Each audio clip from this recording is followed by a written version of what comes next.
Well, today's FNB BER Consumer Confidence Report reiterates just how hard the recession has been for many South Africans, judging by employment losses, house foreclosures, nominal house price declines, reduced income and spending, the actual contraction in credit outstanding, huge bank bad debts that have been written off, the stock market still 20% off its all-time high, and falling economic activity generally during 2009. But confidence now may just be charging back. And here to discuss the results of the survey, which were released a short while ago, is Cees Bruggemans. Of course, he's chief economist at FNB. Thanks so much, Cees, for joining us this afternoon. Well, the headline's certainly positive. Consumer confidence comes charging back. I mean, it's at the 15 level, which is slightly higher than the level that it was at just before this index plunged 2 years ago. Any surprises with the outcome here? Absolutely. It is the speed of recovery and it is the elevated level from which it is proceeding. And of course, ending up at levels of confidence that we effectively saw during the high growth prosperity period of 2004-2007. The consumer has not really in any way showed any evidence of a recession, except in terms of one of the detailed questions, and that was the one about asking whether now is an appropriate time to buy durables. For certain types of consumer groups that went to very low levels, comparable to the recession of 98, 99 and 93, 94. But when it came to the remainder of the index, effectively never really into recessionary territory, effectively remaining in neutral territory at the worst time of the economic recession.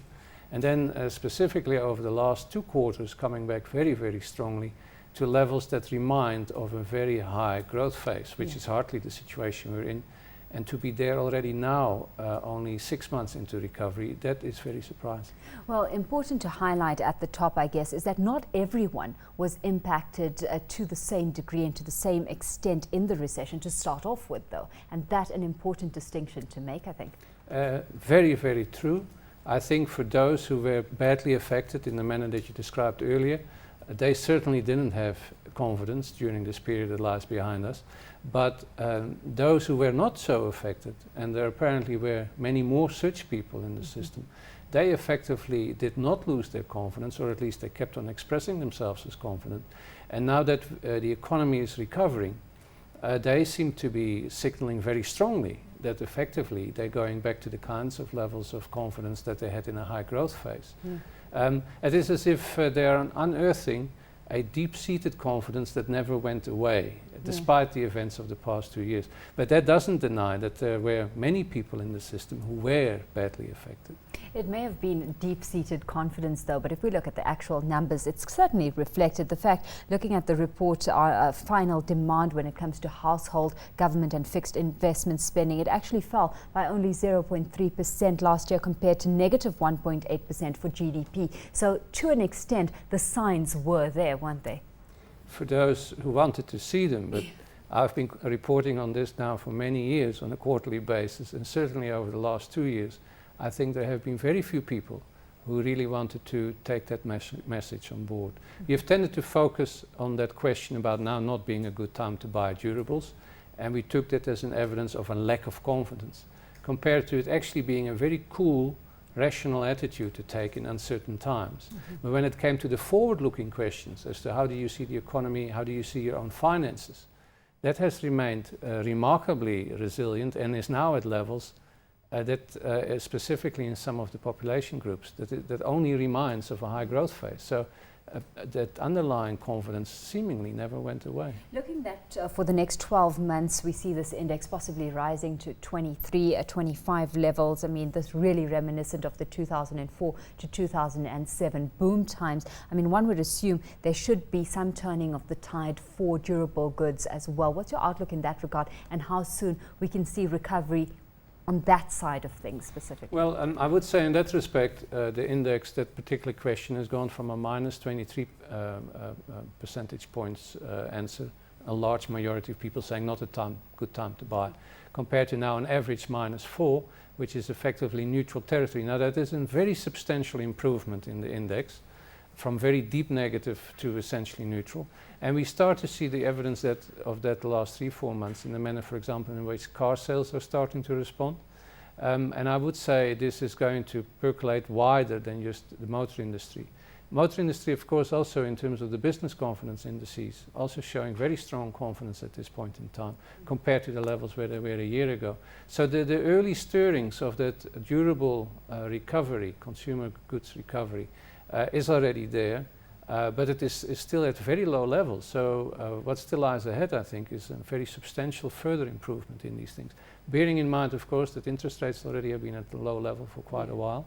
And the full impact of that is now really going to feed through over the next 12 months. Where most of the economy's recession was concentrated was in the inventory levels and export volumes as well, where there was this extreme shock decline that occurred. So what's the outlook in that regard? Well, when it comes to the broader economy, indeed, the first stirrings of recovery is really only an inventory correction and an improvement in the export situation after the terrible hits that we had early last year. In a more underlying condition, you clearly do have areas of negativity. The government has indicated it wants to slow down its spending in terms of the budget. We find that private fixed investment is still slowing down substantially, given a lack of confidence, given everything that has happened. And in the public sector, we find that the infrastructure fixed investment is also very hesitant at this point in time, with projects being delayed and question marks being raised. So it isn't as if final demand in the economy in a broad sense is strongly recovering at this point in time. So the economic recovery is still expected to be relatively modest. Household income is expected to increase only relatively modest. And if you do not have the ability to spend more, then that will ultimately really determine how the retail side improves. But at least what these numbers are suggesting is that the willingness to commit is very high at this point in time. All of that having been said, then what's your overall expectation in terms of interest rates moving forward from here on out? Well, that is a function of the inflation performance and then also the economy. And I find it interesting, and again over the weekend, the inflation outlook was described as still of a risky nature, given the very high public sector increases, for example, on the electricity side. At the same time, the Reserve Bank continues to project economic growth rate at a low level going forward. So between these two conditions, does that warrant a further interest rate cutting, or does it simply signal that interest rates going to be low for very long? And in that respect, it would be in line with overseas. Also what is likely going to happen in the United States and in Europe. So a small possibility of an interest rate cut, the markets don't expect one, but certainly I think an indication that interest rates may remain low for longer than what most people expect.